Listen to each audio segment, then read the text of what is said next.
नीतीश जी का राहुल से मुलाकात करना, खड़गे से मुलाकात करना, और उसके बाद नीतीश कुमार की तरफ से बयान आना अखबारों में, या ये खबरें देना कि नीतीश कुमार जो वो पार्टियां जिनकी कांग्रेस विरोध करती है, जैसे ममता, जैसे केसीआर, उनसे वो बातचीत करेंगे, बीजू जनता दल, नवीन पटनायक। क्या आपको लगता है कि संभव है, एक मंच पे आ पाएंगे सब? देखिए सुमित जी, यहाँ सब गंभीर पत्रकार बैठे हैं, और अगर मैं यहाँ आया हूँ, मेरे से आपने नीतीश कुमार पर सवाल किया है जी, तब मुझे समझ में आया कि ऐतिहासिक हो नहीं हो, कुछ गंभीर बात है। क्योंकि अमर उजाला जैसे प्रिंट में भी एक बड़े अखबार और बड़े डिजिटल प्लेटफॉर्म पर और इस सब बड़े पत्रकारों के बीच बैठकर हम चर्चा कर रहे हैं, तब मुझे सोचने को विवश होना पड़ रहा है कि नीतीश कुमार का दिल्ली आगमन वाकई शायद कुछ गंभीर घटना हो। अगर आप नहीं पूछते तो मेरे लिए तो घटना गंभीर नहीं होती। पहली बात तो मेरा, आप उसको इग्नोर कर रहे हैं इस मुलाकात। मैं इग्नोर भी नहीं कर सकता हूं, लेकिन उसको मैं गंभीर या कोई महत्वपूर्ण घटना मानने को कई कारणों से तैयार नहीं हूं। देखिए, भारत में अगर नरेंद्र मोदी से लड़ना है संघर्ष, तो एकता तो करनी पड़ी विपक्ष को। कोई पार्टी इस समय 1, 2, 4 की हैसियत नहीं है कि बीजेपी को, स्टेट में तो कहीं कहीं बीजेपी जा सकती है, उसमें तो मुझे कहीं संदेह नहीं। मतलब कि राष्ट्रीय स्तर पर जो देश का वायुमंडल है, जो जनता की मनोभाव है, जो विविध भारत की आकांक्षाएं हैं, नरेंद्र मोदी ने अपने को उसका एक्सप्रेशन साबित किया है कि मैं सबको एक्सप्रेस करता हूं, नॉर्थ से लेकर साउथ। वो अभी कोई लीडर नहीं कर पाया। जहां उनके जनाधार नहीं है बीजेपी का, जहां उनको वोट नहीं मिलता है, वहां के लोगों के से भी पूछेंगे तो एक बड़ा वर्ग कहेगा कि प्राइम मिनिस्टर नरेंद्र मोदी कौन है, इस इंक्लूडिंग तमिलनाडु। तो जाहिर है, वो तो राहुल गांधी की भारत छोड़ो यात्रा में भी भीड़ दिखाई दी, ऐसी तमाम जगहों पर जहां कांग्रेस पार्टी ऑलमोस्ट खत्म हो चुकी है।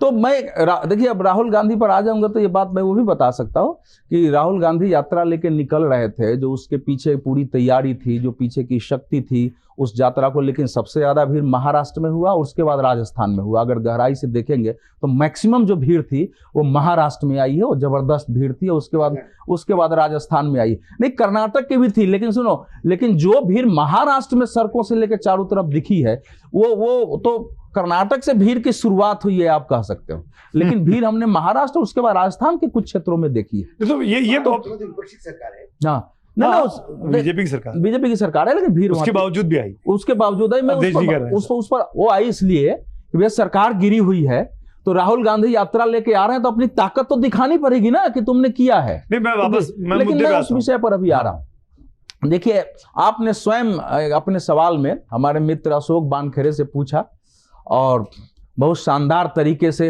अशोक जी बातों को इतना बढ़िया से मोड़ते हैं कि एकदम लगता है कि सब कुछ सच्ची ही है, उसमें कुछ है ही नहीं। मतलब जैसे शरद पवार तो बस तो मोड़ते हैं, कुछ फैक्ट्स भी रखते हैं उसके अनुसार, तो उसमें तो इनका शानदार जो है मैं मानता हूं। हमको भी कई बार सोचना पड़ता है कि कैसे उत्तर दिया जाए, तो वहां तक तो आगे। देखिए नीति अपेक्षा अच्छा उत्तर जो बगैर इमरती और जिलेबी के होगी। तो इसीलिए देखिए, नीतीश कुमार के पास इस समय काम क्या है? पहली बात तो है सीएम है बिहार के, पहले बता रहा हूं। अच्छा, मतलब आपसे पूछ रहे हैं, बिहार के सीएम है मान लिया। हाँ? अगर नरेंद्र मोदी के विरुद्ध विद्रोह करके कि हम इस पार्टी से अलग होंगे, कोई बाहर निकला है कि हम, और बार बार बोल रहा है कि 2024 में सब मिल जाए तो हमको 100 तक सिमटा देंगे, तो कुछ तो एक्टिविटी पॉलिटिकल उनको करनी होगी ना। जो बिहार की इस समय हालत है, भले मैं उस शब्द का प्रयोग नहीं करता हूं, लेकिन अपराध बढ़ गए हैं, क्राइम बढ़े हुए, किडनैपिंग्स हो रहे हैं, यहां तक कि छोटे छोटे ठेकेदारों को फोन आते हैं कि आप काम छोड़ो नहीं तो इतने पैसे दो। जगह जगह हो रही है, हॉस्पिटल्स की हालत खराब हो रही है।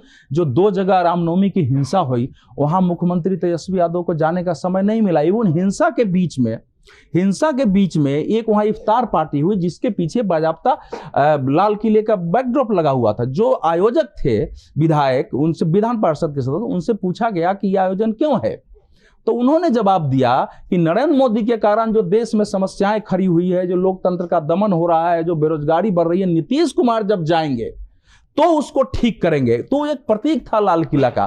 तो जब हिंसा के बीच से जिसकी प्रायोरिटी 2024 हो जाए, तो जाहिर प्रायोरिटी है तो दिल्ली आएंगे। तो नीतीश कुमार क्या नरेंद्र मोदी का मुकाबला कर सकते हैं? मैं इसलिए बात कर रहा हूँ, जो अगर आप दोनों का पॉलिटिकल करियर देखिए, सफल मुख्यमंत्री, ये भी सफल मुख्यमंत्री उनको भी कहा जाता है क्योंकि बीजेपी के साथ भी रहे, आप इससे इनकार नहीं कर सकते।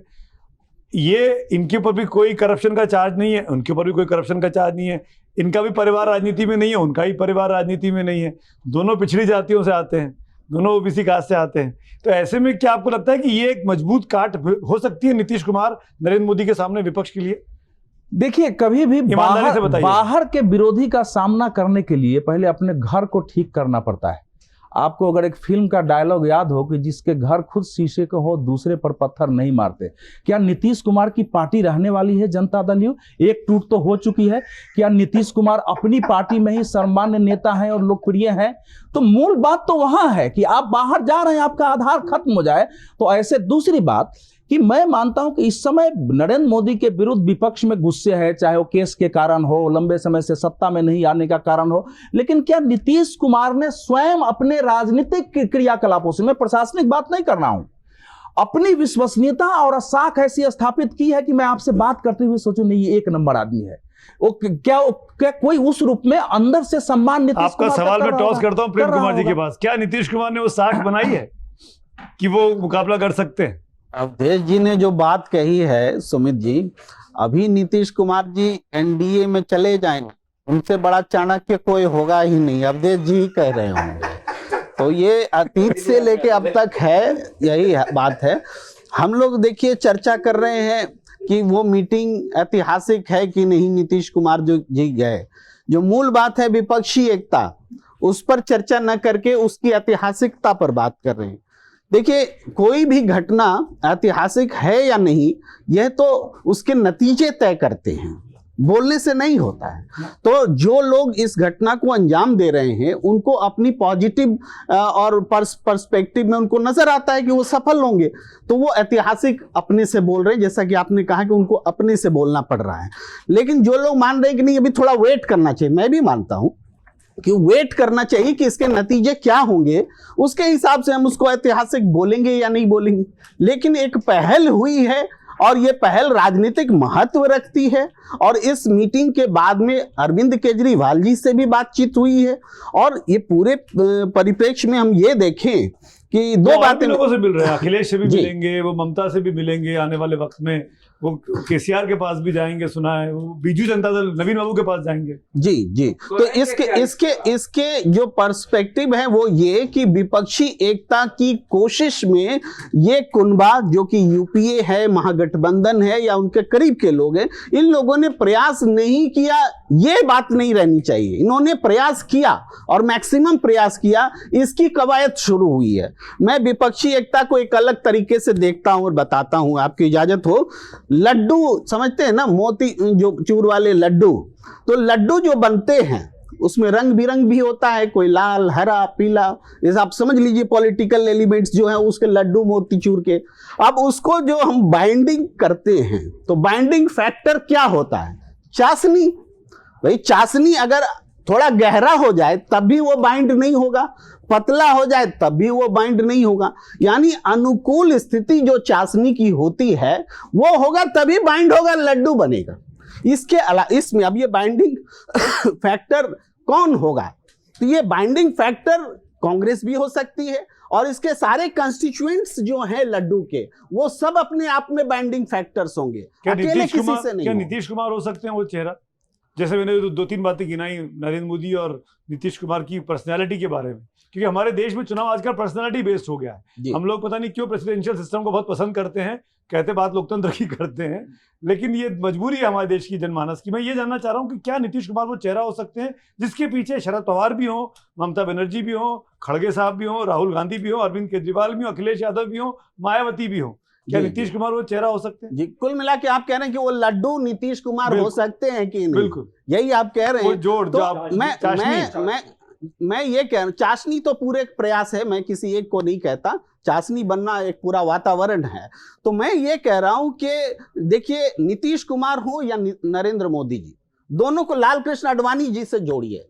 आडवाणी जी ने कठिन परिस्थिति में नरेंद्र मोदी जी को गुजरात का मुख्यमंत्री बनने दिया था। अटल जी नहीं चाहते थे कि रहे, गुजरात दंगे के बाद उन्होंने बनाया था। और आडवाणी जी ने पीएम मटेरियल सबसे पहले नीतीश कुमार को कहा था।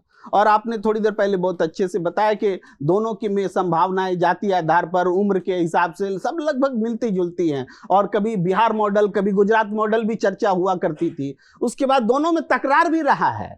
भाई एक डीएनए ही खराब बोल देते हैं, हाँ, दूसरे अपने यहाँ दावत छीन लेते हैं मुंह से। दोनों चीजें रही हैं, दोनों में अदावत भी रही है और मित्रता भी रही, मित्रता जरूरत वाली मित्रता रही। तो ये इस हिसाब से नीतीश कुमार में पोटेंशियल है। ये तो लाल कृष्ण आडवाणी जी को बीजेपी वाले या दूसरे न मानेंगे तो किसको मानेंगे? दूसरा है पीपू कुमार जी, इधर जो लोग हैं जो जी। उनको पीएम मानने के लिए नाम लिए मैंने, क्या जी। वो मानेंगे? आडवाणी जी तो छोड़ दीजिए अभी आप। तो ये जो प्रश्न है ना पीएम मानने का चुनाव से पहले, इसकी जरूरत पर ही एक बड़ा प्रश्न होता है कि क्या पीएम का चेहरा तय करके ही विपक्ष को चुनाव लड़ना चाहिए, या लड़ सकता है, या रिजल्ट लेकर आ सकता है। 2004 उदाहरण है, ऐसा नहीं हो सकता। अटल बिहारी वाजपेयी जी जैसी शख्सियत और उनकी सरकार को बिना चेहरे के हराया जा सकता है, तो हम ऐसी आवश्यकता क्यों विपक्ष से समझें? कुछ बोलना चाहते वो जो चाचनी वाली बात हो रही है, कई बार क्या होता है, चाचनी यदि ठीक से नहीं बनी, या तो लड्डू बहुत कड़ा हो जाता है, या लड्डू बन ही नहीं पाता। अब यहाँ चाचनी के तौर पे मैं तो नीतीश कुमार को ले रहा हूँ कि जो बाइंडिंग फैक्टर होगा उसमें 2-3 लोग हैं। कांग्रेस के पास पहले एक सज्जन थे जिनकी मृत्यु हो गई अभी, अहमद पटेल थे, जो अक्रॉस द पार्टी लाइन जाके बात भी कर सकते थे, उनकी एक वजूद भी था। और अहमद पटेल का दिया हुआ शब्द वो माना जाएगा, इसकी गारंटी होती थी कि अहमद पटेल ने यदि बोला कि आपको 2 मंत्रालय मिलेंगे तो फिर अहमद पटेल किसी भी हालत में मनवा लेंगे। अहमद पटेल के जाने के बाद ऐसा कोई व्यक्ति वहां नहीं है। अब आपको बाहर से जो व्यक्ति लाने हैं उसमें 2 व्यक्ति मुख्य दिखाई देते हैं, शरद पवार और नीतीश। अब इन दोनों के साथ प्रॉब्लम ये है, ये बहुत ही ढीली चाचनी है। ये कब लड्डू बिखार देगी पता नहीं सकता। शरद पवार की क्रेडिबिलिटी पता है, और जब नीतीश कुमार मुख्यमंत्री बने आरजेडी के समर्थन से, उनको आजकल तो मैं और दीपक शर्मा, ये भी जर्नलिस्ट है, आप ही के साथ काम कर चुके हैं, हम एक लेफ्ट के बहुत बड़े नेता के साथ उसके ऑफिस में बैठे।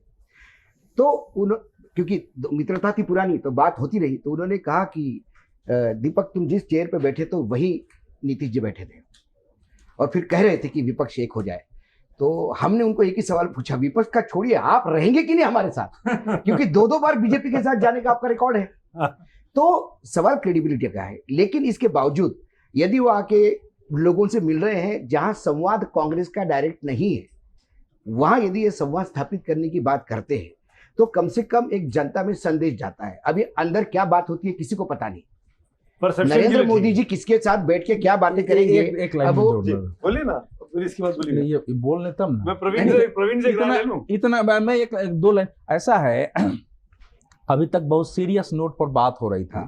प्रेम जी ने एक शब्द बोल दिया, उस पर हमारे अशोक जी ने जबरदस्त ठहाका लगाया कि अभी एनडीए में चले आए। देखिए, कोई व्यक्ति जो है वो एनडीए लगा, एनडीए में जाए या कहीं जाए, उसका व्यक्तित्व वही होता है। 2010 से जो नीतीश कुमार ने अपना चेहरा जो दूसरा दिखाया है, तो कोई भी गंभीर व्यक्ति उनको स्थिर या अस्थायी नहीं मान सकता है। बिहार में 2005 से 10 तक का शासन था, वो आकर्षक 10 के बाद से जो शासन है हमारे सामने है। इसलिए नीतीश कुमार इस समय भारत के राजनेताओं में सबसे ज्यादा अविश्वसनीय, साख विहीन, और मैं कह सकता हूं कि पेंडुलम तो पहले घड़ी में धीरे चलता था, उनके लिए कोई सब ढूंढना पड़ेगा। ऐसे नेता के अगर की चाशनी, अगर ये नेता चाशनी बनता है तो विपक्ष की क्या हालत होगी? मतलब नीतीश कुमार को आके अगर विपक्ष से बात करना पड़ा कि विपक्षी एकता हो बयान देते देते, तो इसका मतलब विपक्ष कहां खड़ा है इसके पहले, ये सोचने की आवश्यकता है। नहीं जी, उसकी अविश्वसनीयता हो सकती है, बिल्कुल मैं मानता हूं, लेकिन वो जाए तो किसी बात करने को कोई तैयार नहीं, ऐसा भी नहीं है। आज राहुल गांधी जाए तो हो सकता है, खड़गे जाए तो हो सकता है आम आदमी पार्टी का मुख्यमंत्री नहीं मिले उनसे, क्योंकि पंजाब और दिल्ली में क्लैशेस है। लेकिन नीतीश कुमार जाता है तो मिलता है। नीतीश कुमार के राज्य में जो पार्टियां हैं उनका कहीं नीतीश का यही सवाल, इसीलिए एक आदमी चाहिए। तो क्या क्रेडिबिलिटी, जिसके पहले मैंने जिसका नाम लिया कांग्रेस में, अहमद भाई की लोग क्या कहते थे? अहमद भाई तो पैसे के खिलाड़ी है, अहमद भाई तो लॉबिंग करते हैं, अहमद भाई तो ये करते हैं, अहमद भाई तो वो करते हैं। लेकिन उसके बाद अहमद भाई बैंडिंग थे। मैं नीतीश कुमार की क्रेडिबिलिटी पे बिल्कुल मैं आपके साथ हूं, लेकिन नीतीश कुमार का वजूद नहीं है ये मैं नहीं मानता। जो जिसके साथ निपट लिया, नंबर आ गया, सत्ता बन गई। यही बात लेके मैं प्रवीण के पास आया था। 2 बातें। एक, मुझे लगता है कि आज कांग्रेस पार्टी को जो बात आप कह रहे थे अहमद पटेल की, वो कमी खल रही होगी। लेकिन उस रोल में गुलाम नबी आज़ाद फिट हो सकते थे अगर ये साथ रखते चलते, क्योंकि हम लोगों ने कांग्रेस पार्टी कवर की है, बहुत करीब से कवर की, उनके संबंध सबके साथ बहुत अच्छे रहे। पार्लियामेंट्री अफेयर्स मिनिस्टर इसीलिए बनाए गए हर सरकार में कि वो हर पार्टी को मैनेज कर लेते थे। बहुत कम कांग्रेस बिल्कुल। की प्रशंसा की उनमें से गुलाम नबी, खुल के प्रशंसा। हाँ, तो वो अब कमी खल रही होगी सोनिया गांधी को, राहुल गांधी की आज की तारीख में, कि ऐसा उनके पास कोई चेहरा नहीं है। लेकिन अहमद पटेल और गुलाम नबी में मेजर डिफरेंस है। हाँ, वो अलग गुलाम थी। नबी डिमांडिंग नहीं, अहमद पटेल डिमांडिंग नहीं थे, वो क्राइसिस मैनेजर थे, लेकिन अपना काम, ये डिमांडिंग थे, ये वर्किंग प्रेसिडेंट बनना चाहते थे, ये पार्टी अपने हाथ में लेना चाहते थे, पूरी पार्टी अहमद पटेल चलाते थे, लेकिन कभी अहमद पटेल ने यह महसूस नहीं होने दिया कि वो पार्टी के मुखिया है। एक छोटी सी बात जो मैं जोड़ना चाहता हूँ, पहले तो भाऊ की बात को रख लिया यहाँ पैनलिस्ट ने, वो कह रहे थे जलेबी इमरती की बात मत करो, तो लड्डू ले आए यहाँ पे प्रेम कुमार जी, लड्डू पे चल जाएगी। दूसरी अहम बात, थोड़ा सा हमारे साथ भी समस्या क्या होती है, आपने प्रश्न पूछा तो नीतीश कुमार पर सारी चर्चा चली गई। निश्चित मान के चलिए सुमित जी, कर्नाटक के चुनाव के बाद सारी चर्चा बदल जाएगी। विपक्षी एकता और ये सब जो बातें कर रहे हैं आप, 10 तारीख को वोट डलने, 13 तारीख को नतीजे आ जाएंगे, उसके बाद उससे पहले जितनी भी मुलाकातें हो रही हैं सब शिष्टाचार मुलाकातें हैं, कोई रणनीति नहीं बन रही है इनमें, तय मानकर चलिए। और ये दिखाने की कोशिश हो रही है कि कोई बड़ा फैसला लिया जाएगा या हम सब साथ में हैं। कर्नाटक में 3-4 मुद्दे हैं। अमूल नंदिनी का मुद्दा है, बहुत बड़ा मुद्दा बना दिया, अच्छा नैरेटिव अगर विपक्ष के लिहाज से देखा जाए तो बनाया गया, क्योंकि अमूल गुजरात से जुड़ा हुआ है तो उसको सीधे केंद्र सरकार से जोड़ दिया गया। दूसरी महत्वपूर्ण बात, महाराष्ट्र और कर्नाटक का सीमा विवाद, भाऊ तो इसके बड़े एक्सपर्ट होंगे। इतना बड़ा मुद्दा है जिसको कि शुरुआत में भी आपने देखा, शिंदे और बसवराज बोम्मई भी आमने सामने आ गए थे इस मुद्दे को लेकर, ये मुद्दा फिर से गरमाया। तीसरा, हिंदी भाषा को लेकर बीजेपी के जो प्रयास रहे उसका एक नैरेटिव वहां पर तैयार किया गया है। चौथी बात जो हमने कही है, बिल्कुल जो अवधेश जी कह रहे थे कि महाराष्ट्र में भीड़ दिखी, मैं आपको बता दूं फैक्चुअली सबसे ज्यादा दिन कर्नाटक में बिताए, सबसे ज्यादा भीड़ कर्नाटक में रही है, इसमें कोई दो राय नहीं। और ये खुद कांग्रेस ने ऑफिशियली इसको बताया भी कि हमको सबसे ऐतिहासिक सफलता जो मिली वो कर्नाटक में मिली। ये सारी चीजें क्यों? क्योंकि इसमें 5वां बड़ा फैक्टर है एंटी इनकम्बेंसी। पिछली बार भी बीजेपी जब सत्ता में आई थी तो पूर्ण बहुमत के साथ नहीं आई थी, ऑपरेशन लोटस यहीं से शुरू हुआ था। जेडीएस, कांग्रेस, बीजेपी, 3 बड़ी ताकतें हैं। क्षेत्रीय दलों का ठीक है जो भी थोड़ा बहुत रहेगा, लेकिन उनका कोई अपना अस्तित्व नहीं होता। कांग्रेस के लिए सारी चीजें मुफीद दिखाई पड़ती हैं कर्नाटक में, यदि वो इस मौके का सही तरीके से इस्तेमाल कर ले तो। और ये एक बड़ी चूक हो जाती है। एक और बहुत इंपॉर्टेंट पॉइंट जिस पर आप चर्चा को लेकर आए, वो सबसे महत्वपूर्ण पॉइंट था कि कोई बाइंडिंग फैक्टर है। आप गुलाम नबी आजाद की बात कर रहे हैं या अहमद पटेल साहब अब रहे नहीं उनकी बात कर रहे हैं, आप भूल जा रहे हैं एक आदमी को, जिस आदमी ने विपक्षी एकता का एक पैरेलल प्रयास शुरू कर दिया और वो ट्रेंड कर रहा है, उसका नाम है कपिल सिब्बल। कपिल सिब्बल कांग्रेस के साथ नहीं है, लेकिन पूरी तरह कांग्रेस के साथ कोई दिखाई देता है तो वो कपिल सिब्बल है।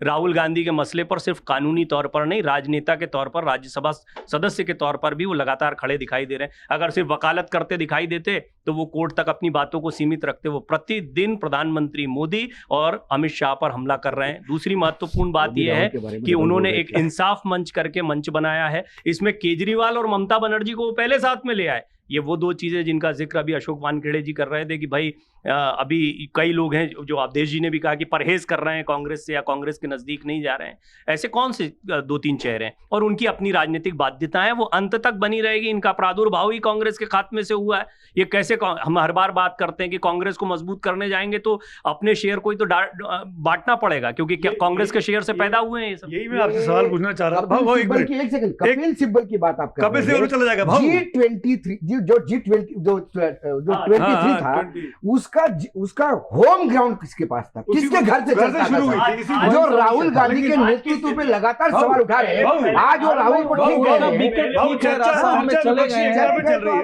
चर्चा विपक्षी एकता पे नहीं मानता। अवधेश जी एक मिनट, हम नहीं विपक्षी एकता पे रहेंगे, देश की राजनीति। अवधेश भाई एक मिनट, विद परमिशन, क्योंकि आपने बात उठाई, भाऊ ने उठाई और प्रवीण भी उसे इशारा कर रहा है। नीतीश कुमार जाके मिल रहे हैं केसीआर से, नीतीश कुमार मिल रहे हैं ममता से, नीतीश कुमार मिल रहे हैं अरविंद केजरीवाल से, नीतीश मिलेंगे नवीन पटनायक से, नीतीश मिलेंगे वाईएसआर से, जगनमोहन रेड्डी से। मेरा सवाल ये है कि क्या जो पार्टी का बिहार में वजूद नहीं है, उस बिहार का नेता जाके अगर तेलंगाना, तमिलनाडु और आंध्र प्रदेश घूमता है तो मुलाकात करने में कोई दिक्कत ही नहीं है। असली मुलाकात तो तब होती है जब कांग्रेस के साथ, जहां पर इन राज्यों में लड़ाइयां हो रही हैं, उसका नेता जाके मिलता और वो कहता कि हम मिलके चुनाव लड़ेंगे, हम बीजेपी के सामने अपना एक कैंडिडेट देंगे। जो पुराना फॉर्मूला था, आप ही के साथ चर्चा में निकल कर आया था, प्रशांत किशोर जब कांग्रेस में आ रहे थे, हम लोगों ने चर्चा भी की कि भाई 300 सीटें आइडेंटिफाई कर लो जहां पे आमने सामने की टक्कर हो। क्या उस पर एक राय हो सकती है? क्या कांग्रेस को ये पहल नहीं करनी चाहिए बजाय नीतीश कुमार की? हमारे बुंदेलखंड में एक शब्द इस्तेमाल होता उपत के, आगे रहकर, मतलब खुद ही आगे रहकर, कोई बोल नहीं रहा है फिर भी उपत के जा रहे हैं। नीतीश कुमार की स्थिति अभी वही है, जवाब भी आपने दिया है। जेडीयू का प्रदर्शन लगातार गिरता चला गया और उनकी क्रेडिबिलिटी यहाँ ये इन दलों में नहीं, जनता के बीच में, बिहार की जनता के बीच में उनकी क्रेडिबिलिटी कम। अवधेश जी इसके बहुत अच्छे जानकार हैं, वो बिहार की राजनीति का आकलन आपको ज्यादा बेहतर बता देंगे। लेकिन इसमें कोई दो राय नहीं है कि वोटिंग परसेंटेज का गिरना, सीटों का कम होना, ये नीतीश कुमार के लिए लगातार चुनाव, वो अपना राजनीतिक भविष्य देख रहे हैं। वो पिछली बार कह चुके आखिरी चुनाव लड़ रहा हूं, इस बार भी वो यही कहेंगे आखिरी चुनाव लड़ रहा हूं। तो वो तो उनके पास जो भी ऑप्शन होगा वो कर रहे हैं। उपतके से मतलब है, और कांग्रेस को कोई परहेज नहीं भैया, कोई भी आ जाए। केसीआर कल के दिन आ जाएंगे आगे रह के, जो परहेज करते हैं तो कांग्रेस स्वागत करेगी। कांग्रेस किसी को मंच पर आने से मना नहीं करेगी। तो चाहेंगे कांग्रेस वहां जाए, उल्टा है ना। वो केसीआर चाह रहे हैं ना, कांग्रेस को नीतीश कुमार से परहेज नहीं है। नीतीश कुमार अगर आगे रहकर मल्लिकार्जुन खड़गे और राहुल गांधी से मुलाकात करने आते तो कांग्रेस को क्या दिक्कत है, साझा प्रेस कॉन्फ्रेंस कर देंगे। प्रेम कुमार जी, क्या ये संभव है कि कांग्रेस इनिशिएटिव ले बजाय नीतीश कुमार के?